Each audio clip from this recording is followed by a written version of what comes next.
He was a man, they say he was simple. He took less than a day had time. You could see in his eyes just what he lived for.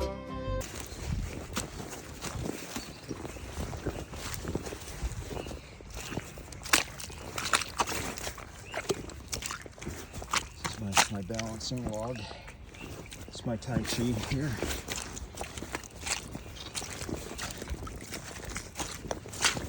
And I hit the trail to the water right here.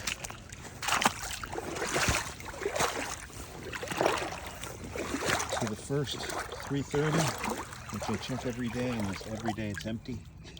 You can't see it because of the glare probably, but right under there, I have that 3:30, and I have no confidence in that trap. Then what I do is I walk along this side of the dam. So this is a dam all the way along here. I mean, this sucker's like, I don't know, 30 yards long or something. And once you walk along beaver dams enough, you know that the water side of the dam is really silty and soft because they push that mud and debris up, and on the water side it gets really soft. And usually on the other side of the dam there's some firm places to walk. But if the water is not that deep, well, mud is deeper here, with waders, it's nice to just jump over the dam, walk in the water side. Another thing that you learn is where water runs, the bottom is usually solid because the water's running. So it runs and wears the bottom to a solid surface that you can walk on. It's really in the corners and the places where water is standing where the muck is really deep. Yeah, weird stuff that you learn about walking in the swamp every day. We got a weird frog or something over here. Oh, he stopped. He was singing so loud. So right here is where I'm going to cross over into the water. And, oops, you can see I have a 110 right here. Those muskrats were swimming along this. I also have #1 foothold right in here. Put a little carrot there. I think baited muskrat sets are not too great. Since the water went down, I lowered that so it's under the surface there. Yeah, so then I head out into the water. Ooh, all right, a little deeper than I thought. And this is where I have a foothold right along our popular crossover log, where we see bobcats and raccoons and muskrats and ducks. Nothing's bothering that. I had a little bit of beaver cast around this upright post here. And over here, where the beaver were eating, I have a feeling I scared them off with putting this big chain around the tree. But there is a foothold right over here, which I'll make sure is under the water. And once again, this place has no beaver today, but I'm gonna check the camera right over there and see if anything came by.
Very foggy in the swamp this morning.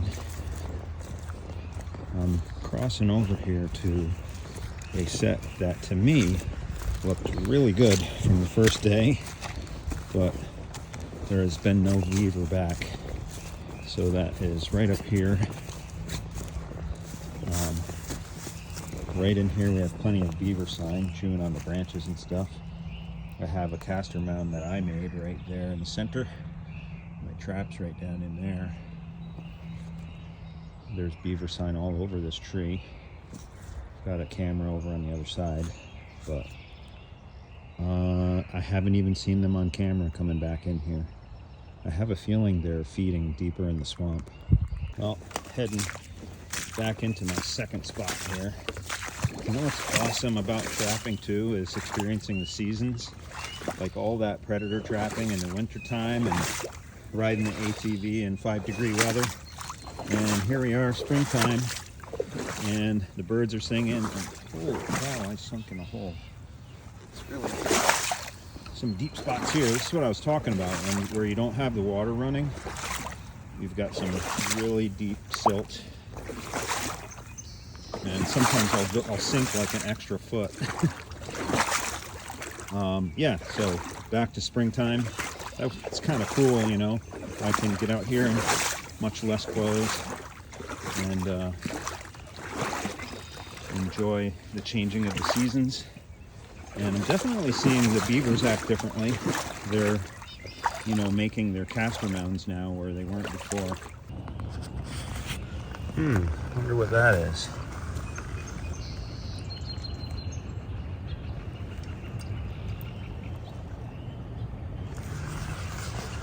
Could be a little poop. I think that could be a muskrat turd dropping from a muskrat crossing this log. Interesting. Okay, so same spot as yesterday, but new poop pile. And all along this log, there's more. So I'm thinking this is muskrat. Again, I haven't been a big muskrat trapper, so I haven't studied their feces, but I can easily check. I don't have any more traps with me, but I might do something along this log here tomorrow, just to see what happens. Well, here's that log where I know something's walking across. So I got a little 110 right here. Looks like a crazy contraption, but let's see if it does anything. Yeah, so as you guys know, guys and gals, whoever's watching this, more people are watching these days. I get something like, you know, 300-400 views sometimes now, when I used to get 6. I'm pretty under the radar, but you know, I call myself Trapper Dan. That's because I am out here trapping, but I always want to tell everybody this is a hobby for me. I'm no professional. I'm not accountable to anyone but me. Last year I got 17 beaver. That was like my big year, but I was also in 5 different places, fortunate enough. And this year I'm just in 2 spots. And I never go into a place on a job. Like, you know, people don't say, hey, Trapper Dan, can you come in and help me out? I approach people and say, hey, I notice you have beaver. Can I go in and give it a try? So I'm not accountable to anybody but me. And I have to say I'm having just as much fun this year as I did last year. Certainly it's nice to come into a harvest all the time, but you know what? I like it when they're outsmarting me. It makes every day really interesting and challenging. So I'm standing right across from where yesterday I reset the traps with a 330 right under here. And there's that big caster pile with the big beaver footprint in it there. And yep, this is their world, not mine. They live here, I just visit. And let's check the cameras and see if anything happened around this.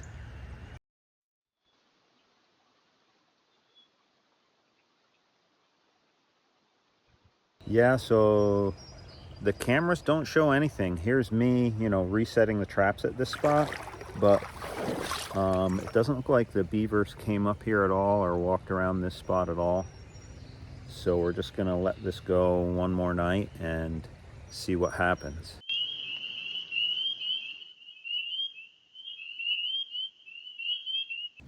Well, here's another one.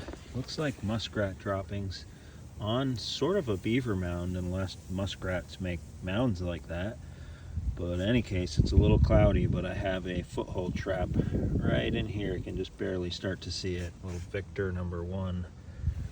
So let's see if a muskrat, looks like there's a muskrat footprint right there too.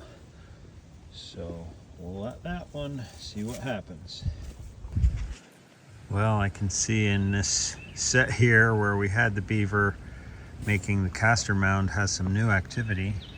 There's some new mud on top of there, and my traps are all just sitting around not set off, so definitely this guy knows what those are. I keep trying to move closer and closer to him and he just keeps avoiding them. But let's check the cameras and see what happened. Well, we can see on the cameras that he just picked a entirely different way to go down. Like the trap is right here and he just is coming down right about here. It's kind of hilarious. Okay, I've decided to go Coyote on this beaver. Okay, so this is like it's my one beaver challenge. It's like the one fly out in Wyoming, right? I got one chance on this beaver, so I'm going Coyote. Check this out. As you can see, I have a trap right over there under the water. I have a conibear over here where he was swimming through. Now he's just dropping off the edge right here, but he still has to stand here to mess with his beaver caster mound. You can see his beautiful footprints. So guess what I did? I bedded a trap underwater right here and covered it with grass clippings. And that's how I've been getting predators. So the trap used to be down in here on this step over. I had a trap over there on the other side of the step. So let's just, maybe if he doesn't see it, I don't know if he's gonna feel it, but it's right here. That's a back foot, that's a right back foot, or a right front foot when he climbs up. Let's see what that does. The good thing is we have all this on camera right over there on the tree. It's the first check on my Coyote beaver set. Grass clipping hidden trap at the beaver caster mound. I have a camera on this and the beaver did not visit last night. So it seems like, you know, he or she is, oh my gosh, I'm looking at a muskrat. Let me flip this around. Wow, there he is, the muskrat. I am going to set one of my little footholds right over there. Incredible. So he doesn't care about me. I've got a little 110 about 10 feet from there.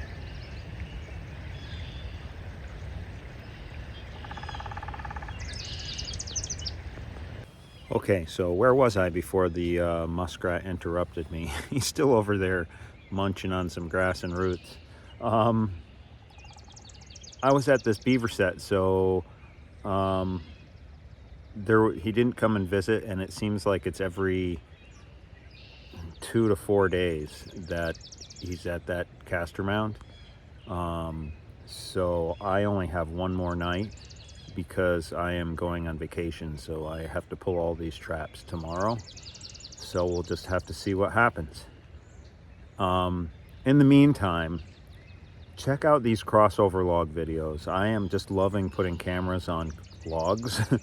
And next year during predator season, I am absolutely setting these. These are super funnels, right? Everything has to come across there. So you can, you know, chip some wood away and make a trap bed in the log, or maybe right at the start or right at the exit.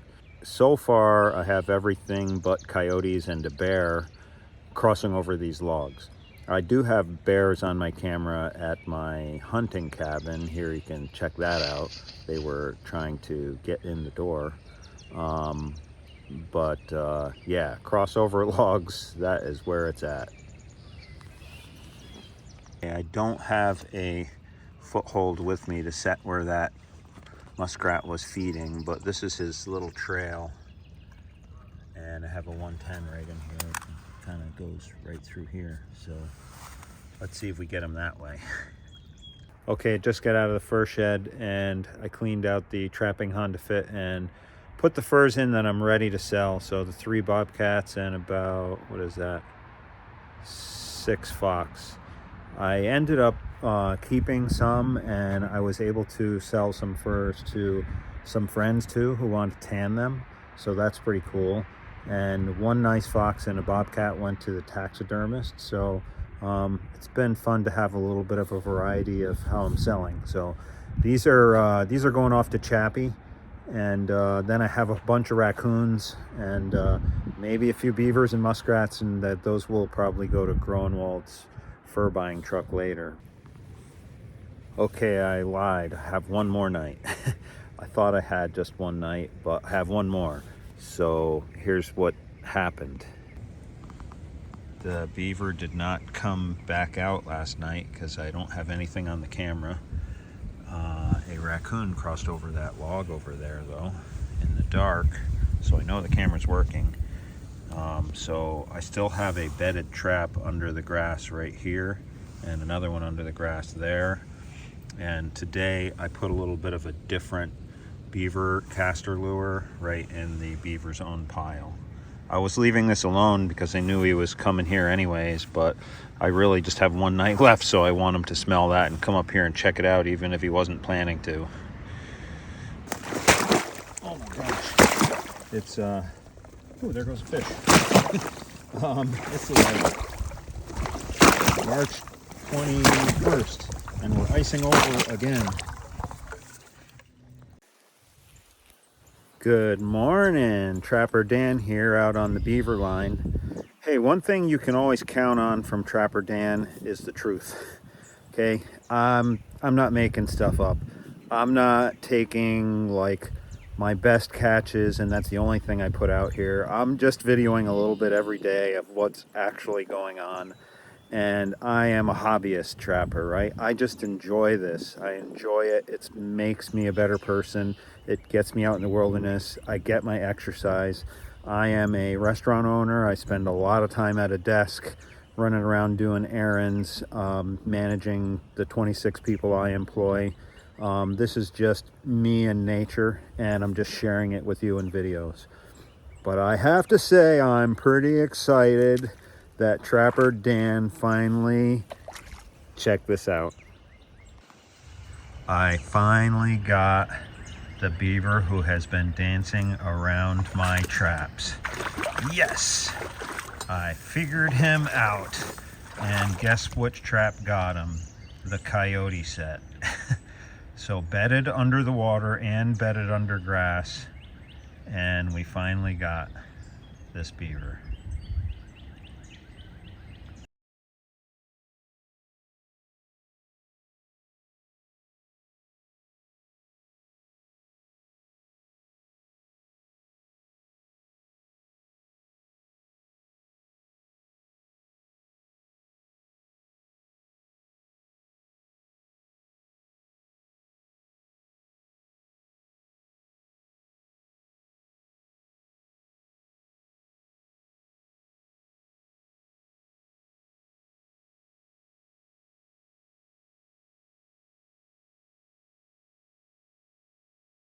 Now, as you can see, he's sitting on the bank, and that's because the drowning set didn't work on him because he was able to sort of drag it up, but that does happen. Trying to make one trip of this.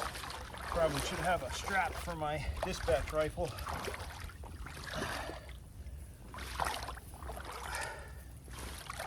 Because I walk this spot every day, it's getting deeper and deeper.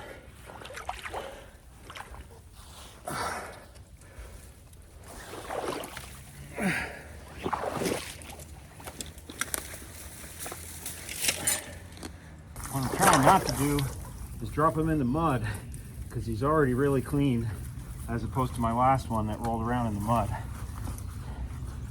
I think I'm gonna have to come back for my rifle. It's the only way I can hold him up above the mud is with two hands.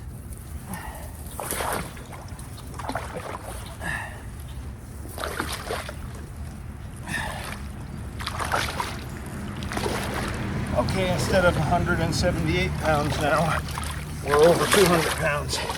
That's why we sink a little more.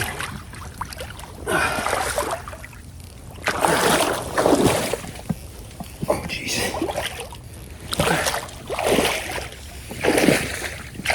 Sustainable, natural, organic, and renewable resource.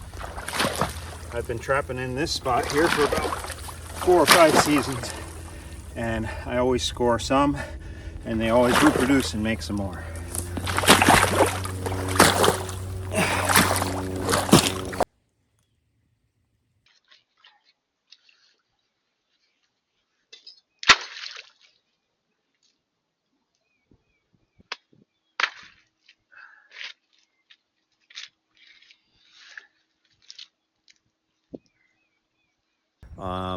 I am going south for about a week. Probably not far enough to get warm, but I am tripping all the traps off today. And thanks for following along on Trapline Talk. It's been a blast to talk to you every day, and I have more subscribers and I have more views. It's still in the hundreds. It's tiny and comparing to anybody else on YouTube, but it's been it's been a pleasure. Please watch my next one. I'm going to have about a week and hopefully some warmer weather, and I might hit some new beaver spots and see if I can become a better mink or muskrat trapper. I did yesterday grab 12 new muskrat stretchers, and I got some good raccoon boards to put the rest of my raccoons up on instead of using wire. Yeah, so anyways, hey, give this a like if you liked it, and subscribe if you're not, and have a great spring break, everybody. I'll see you on the next one. Hey, remember, trappers snore. Sustainable, natural, organic, and renewable resource.